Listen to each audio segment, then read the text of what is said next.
Welcome to the firstest academy. আশা করি তোমরা খুব ভালোভাবে প্রিপারেশন নিচ্ছ। আগামীতে আমাদের এসএসসি জিডির এক্সাম আছে। এসএসসি এক্সামকে লক্ষ্য করে এসএসসি জিডির 5টা প্রিভিয়াস ইয়ার কোশ্চেন, 5টা টাইপ 5 ধরনের অঙ্ক নিয়ে এসেছি, যে অঙ্কগুলো বারবার কিন্তু এক্সামে এসেছে।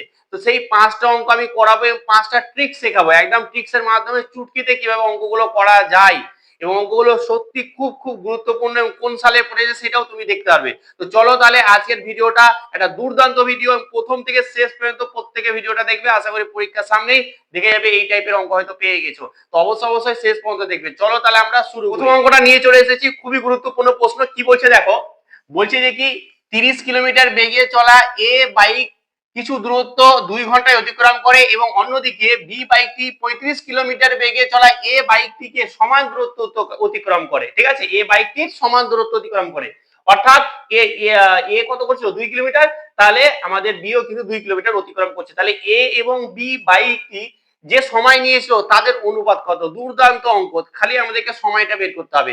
তাহলে দেখো, এ বাইকের ক্ষেত্রে সময় কত লেগেছিল, আমরা কি জানি, টাইম সমান সমান আমরা জানি ডিস্টেন্স আপন স্পিড। তাহলে ডিস্টেন্স কত? ডিস্টেন্স হচ্ছে আমাদের 2 কিলোমিটার, আর টাইম কত লেগেছিল আমাদের কিন্তু 30 হয়ে গেল। এবং বি এর কত সময় লেগেছিল, দেখো বি এর ক্ষেত্রে আমাদের সময় লেগেছিল কতটা, আমাদের সময় লেগেছিল এটাই, ডি বাই এস সমান সমান কত 35, আমাদের সরি এটা কত আমাদের 2 কিলোমিটার, এর সেম কিলোমিটার যাচ্ছে, বাট কত কিলোমিটার পার আওয়ার বেগে, আমাদের দেখো 35 কিলোমিটার পার আওয়ার বেগে। বাস আমাদের অঙ্ক হয়ে গেল। এবার এই দুটোর অনুপাত চেয়েছে, এই দুটো অনুপাত আমরা খুব সুন্দরভাবে করব। তাহলে এই দুটো যদি অনুপাত করি, তাহলে 2 বাই হচ্ছে যে কি 30 অনুপাত 2 বাই 35। তাহলে দেখো এই 2 2 কেটে গেল, আর এটাকে যদি আমরা 5 দিয়ে কাটি, 5 6 30 আর 5 7 35, তাহলে থাকছে কত, দেখো আমাদের 1/6 অনুপাত হচ্ছে 1/7। যখন আমাদের এই রকম চলে আসবে না, জাস্ট আমরা কিছু করব না, এইটাকে কোনাকুনি আমরা বসিয়ে দেবো, মানে এই কোনাকুনি গুণ করব। বা তুমি যদি ভাবতে পারো কিভাবে করব, এই যে নিচে দুটো সংখ্যা আছে এদের লসাগু নিবে, যে লসাগু নিয়ে তুমি এই দুটোকে গুণ করবে, সেম আসবে, তবুও আমরা কি করব, কোনাকুনি বসিয়ে দেবো। জাস্ট কোনাকুনি যদি বসিয়ে দিই, তাহলে আমাদের কত চলে আসবে, এটা 7:6। এটাই হবে আমাদের অনুপাত। এই যে এদিকে এটা বসিয়ে দিলাম আর এদিকে এটা, জাস্ট এটাই হয়ে আমাদের অ্যান্সার। যেটা হচ্ছে অ্যান্সার, কি অ্যান্সার হচ্ছে আমাদের বি, অ্যান্সার সঠিক। এটা এসএসসি জিডি 2021 সালে পড়েছে, একদম দুর্দান্ত একটা প্রবলেমটা। এসএসসি জিডি কিন্তু বহুবার এসেছে। কি সুন্দর অঙ্কটা দেখো, কি বলছে দেখো, বলছে যে কি এ বি ও সি একটি বৃত্তাকার ট্র্যাকে দৌড়ায়, এ বি সি এক রাউন্ড শেষ করতে যথাক্রমে 6 মিনিট, 8 মিনিট এবং 3 মিনিট সময় নেই। যদি তারা বিকেল 5টায় শুরু করে, তাহলে তারা কত সময়ে আবার শুরুর আমরা বলছি যে স্থানে মিলিত হবে। জাস্ট ইনডিরেক্ট কিছু বলে, যখনই আমাদের ওই যে ঘড়ির কাঁটা একবার বাজলো, তাহলে আবার কখন বাজবে, এই টাইপের যে অঙ্কগুলো থাকে না, সেম টু সেম অঙ্ক। যখন এই টাইপের প্রবলেম থাকবে, জাস্ট আমাকে ইনডিরেক্ট ভাবে কি করতে হচ্ছে, যে সময়গুলো বলে দেওয়া আছে তাদের লসাগু চাইছে। তাহলে আমাদেরকে কি বের করতে হবে, এইখানে হচ্ছে যে 6 আর হচ্ছে 8 এবং হচ্ছে 3, এদের লসাগু বের করতে হবে। তাই এদের লসাগু কত, চলো আমাদের এদিকে 2 দিয়ে দিই, তাহলে এটা হচ্ছে 3, এটা হচ্ছে 4 আর এটা হচ্ছে 3, আবার যাবে 3 দিয়ে, 3 1 4 এতে যে 1। তাহলে কত হয়ে গেল, আমাদের হয়ে গেল কত, দেখো 3 দুগুণা 6 আর 4 6 24, মানে হচ্ছে 24। তার মানে হচ্ছে 24 মিনিট পর, 24 মিনিট পর কিন্তু আবার ওরা একসাথে শুরু করবে, একসাথে আমাদের একই স্থানে আসবে, সেটা 24 মিনিট পর। তাহলে আমরা বলতে পারি যে কি 24 মিনিটে যখন আসবে, তাহলে 5টার সময় যদি ওরা শুরু করেছে, ঠিক আছে, তাহলে ওরা বিকেল 5:24 কিন্তু আবার শুরুর স্থানে মিলিত হবে। তাহলে কটার সময়, 5:24, যেটা হচ্ছে আমাদের হচ্ছে যে কি সি অপশন, এটা হচ্ছে সি অপশন। সি অপশন হচ্ছে আমাদের সঠিক অ্যান্সার। এসএসসি জিডি 2023 সালে কিন্তু এই প্রবলেমটা পড়েছিল এবং দুর্দান্ত একটা প্রবলেম। চলো আমরা এবার নেক্সট প্রবলেম। এই প্রবলেমটা দেখো, এই প্রবলেমটা কিন্তু বহুবার এসেছে, দারুণ একটা প্রবলেম। কি বলছি দেখো, দারুণ একটা অন্য ধরনের একটুখানি প্রবলেমটা এসএসসি 2021 সালে পড়েছে।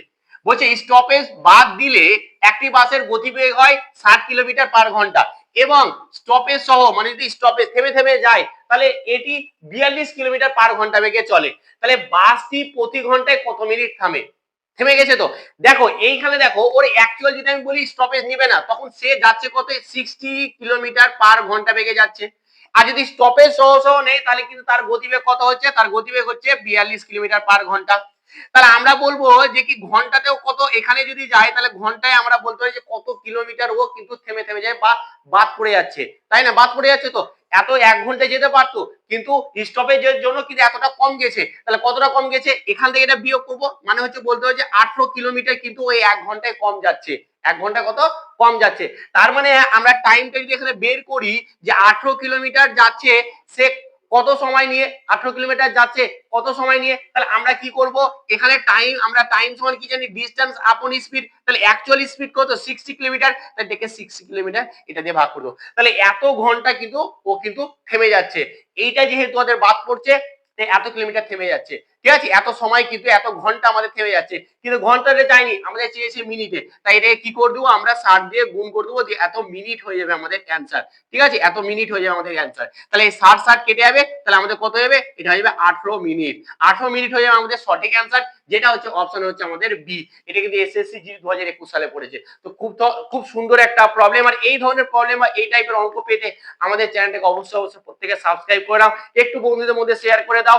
আগামীতে আমাদের এসএসসি জি এক্সাম আছে, আর এরকম করে আমি ভেবেছি 5টা করে অঙ্ক তোমাদের কাছে বিভিন্ন বিভিন্ন টাইপ গুলো ধরে অঙ্কগুলো যেগুলো কঠিন লাগে তোমাদেরকে, সেই টাইপ গুলো ধরে কিন্তু তোমাদের অঙ্ক করাবো। তো চলো আমরা এবার নেক্সট প্রবলেমটা করি। প্রবলেমটা দেখো, একটা চোর এবং পুলিশের অঙ্ক। এই ধরনের অঙ্ক কিন্তু বহুবার এসেছে। কি বলছে দেখো, বলছে যে কি এক চোর 60 কিলোমিটার পার আওয়ার বেগে ও ছুটতে শুরু করে, তাহলে 30 মিনিট পর পুলিশ কিন্তু একই জায়গা থেকে 80 কিলোমিটার বেগে ছুটতে শুরু করে। তাহলে চোরকে পুলিশটা কখন ধরবে বা কত সময়ে ধরবে, দেন আমাদেরকে ঘন্টা এটাকে বের করতে বলেছে। দেখে নাও, আমাদের এইখানে জিনিস দেখার আছে, এইখানে আমাদের ব্যাপার আছে যে দেখো, এইখানে যে পুলিশ এটা ছুটতে যাচ্ছে, আর এইখানে এটা হচ্ছে চোরের বেগ, আর এটা হচ্ছে পুলিশের বেগ। এইখানে আমাদের আপেক্ষিক বেগ বের করতে হবে, যেহেতু দুজনেই একই দিকে ছুটছে, এইদিকে এইদিকে। যখন আপেক্ষিক বেগ এরকম হয়, তখন এদের বিয়োগ হয়ে যায়, মানে হচ্ছে 80 মাইনাস হচ্ছে 60 সমান হচ্ছে 20 kilometre per hour. 20 kilometre per hour বেগে কিন্তু আমাদের এতটা কি, এতটা হচ্ছে যে কি আমাদের আপেক্ষিক বেগ। এখন কি বলছে দেখো, বলছে যে কি এত মিনিট পর কিন্তু আমাদের ছুটতে শুরু করেছে, আর এত মিনিট এত কিলোমিটার পার আওয়ার বেগ কিন্তু ও কিন্তু এগিয়ে চলে গেছে, বুঝে গেছে তো। তাহলে এই যে কিলোমিটারটা আমাকে কভার করতে হবে। কভার যখন করতে হবে, তাহলে আমাদের টাইম কি হয়, টাইম সমান হচ্ছে ডিস্টেন্স আপন হচ্ছে যে কি আমাদের স্পিড। ঠিক আছে, তাহলে দেখো আমাদের 30 মিনিটে চোরটা কতটা দূরত্ব অতিক্রম করবে। দেখো, ও যদি 60 কিলোমিটার পার আওয়ার ঘন্টা বেগে, মানে 1 ঘন্টায় কিন্তু 60 কিলোমিটার যাচ্ছে, তাই 30 মিনিটে অবশ্যই 30 কিলোমিটার যাবে। ঠিক না, কারণ 60 মিনিট মানে তো আমরা জানি যে কি 1 ঘন্টা। তাহলে ও 30 কিলোমিটার কিন্তু এগিয়ে গেছে। তাহলে এই দূরত্বটাকে কভার করতে হবে, কাকে কভার করতে হবে, পুলিশকে। তাহলে আমরা কি জানবো, এখানে দেখো ডিস্টেন্স আপন কি করব, ডিস্টেন্স হচ্ছে 30 কিলোমিটার, যেটা এখান থেকে পেয়ে গেলাম। আর স্পিড কত, স্পিড হচ্ছে রিলেটিভ স্পিড হচ্ছে এটা হচ্ছে 20। তাহলে এটা বাই এটা সমানই হচ্ছে আমাদের 3/2 এই ঘন্টা, এত আবার সময় লাগবে, 3/2 ঘন্টা সময় লাগবে, যেটা হচ্ছে আমাদের অপশন বি হচ্ছে আমাদের সঠিক অ্যান্সার। দুর্দান্ত অঙ্ক, এই টাইপের অঙ্ক প্রচুর বার এসেছে। এই ধরনের অঙ্ক বহুবার আসবে, এবং আগামী দিনেও তো আসার চান্স কিন্তু প্রবল। তো আশা করি ক্লাসটা দুর্দান্ত লাগছে। নেক্সট প্রবলেমটা দুর্দান্ত একটা প্রবলেম, ইউনিক একটা প্রবলেম, আমিও দেখলাম যে নতুন ধরনের একটা প্রবলেম। তো অবশ্যই প্রবলেমটা দেখে নাও। চলো নেক্সট প্রবলেমটা দেখো, দুর্দান্ত একটা অঙ্ক, যেটা বলছে সময় কার্যের। বলছে এ বি এবং সি যথাক্রমে এত দিনে কাজ করতে পারে, তবে টাকা বন্টনের অনুপাতটা কি হবে, মানে ওরা কিরকম ভাবে টাকা, তারা যদি কাজটা করতে পারে এত দিনে, কাজটা ধরো শুরু করলো তারা, ঠিক আছে, তাহলে বলছি যে টাকাটা কিরকম পাবে। এই অঙ্কটা খুব সুন্দর একটা অঙ্ক। জাস্ট আমরা কিছু করব না, আমরা কি বের করব, প্রত্যেকের দক্ষতাটা বের করব। তাহলে এ একটা কাজ কত দিনে করতে পারে, 12 দিনে, বি একটা কাজ করতে পারে 15 দিনে, এবং সি একটা কাজ করতে পারে আমাদের 30 দিনে। তাহলে টোটাল কাজ কত, এদের লসাগু হচ্ছে 60, তাহলে 60 নিলাম। তাহলে এ দক্ষতা কত, 5, বি এর দক্ষতা কত, বি এর দক্ষতা হচ্ছে 4, এবং সি এর দক্ষতা কত, সি এর দক্ষতা হচ্ছে 2। কিভাবে বের করছি, এই টোটাল কাজকে আমরা সময় দিয়ে ভাগ করলে দক্ষতা পেয়ে যাই। ঠিক আছে, এটাকে এটা দিয়ে ভাগ করলাম 5 পেলাম, এটাকে এটা দিয়ে ভাগ করলাম 4 পেলাম, এটাকে এটা দিয়ে ভাগ করলাম, এটা 12 পেলাম। তাহলে এদের দক্ষতা মানেটা কি, মানে একদিনে ওরা 5 ইউনিট কাজ করতে পারে, এ কিন্তু 4 ইউনিট করতে পারে, এ আমাদের 2 ইউনিট কাজ করে। তাহলে যে যেমন ক্ষমতায় কাজ করবে সে ঠিক টাকাটাও সেরকম পাবে। তাহলে যেটাই দক্ষতা হবে সেটা হবে টাকার আমাদের যে পাওয়া বা বন্টনের যে অনুপাত, সেটাই হবে, মানে এ এবং বি এবং সি এদের যে টাকা পাওয়া যে বন্টন অনুপাত, তাদের এই অনুপাতটা হবে। অর্থাৎ এই যে আমাদের যে দক্ষতাটা পেয়েছি তার সেম অনুপাতটা হবে, মানে 5:4:2। তার মানে এটাই হচ্ছে আমাদের টাকা বন্টন অনুপাত, যেটা হচ্ছে আমাদের অ্যান্সার। যেটা কি অ্যান্সার, যেটা হচ্ছে দেখে আমাদের এ হচ্ছে আমাদের সঠিক অ্যান্সার। এটা এসএসসি 2019 সালে পড়েছে। খুব সুন্দর কিন্তু একটা আমাদের অঙ্ক। তো এই ছিল আমাদের 5টা টপ অঙ্ক এবং টপ আমি ট্রিক করে শিখিয়েছি। অবশ্যই এই ধরনের ভিডিও পেতে চ্যানেলের সাথে জুড়ে যাও এবং ভিডিওটা কেমন হলো আজকে অবশ্যই কমেন্টের মাধ্যমে জানাবে। চলো আজকে এখানে ভালো থেকো, ভালোভাবে পড়াশোনা করো। Thank you so much.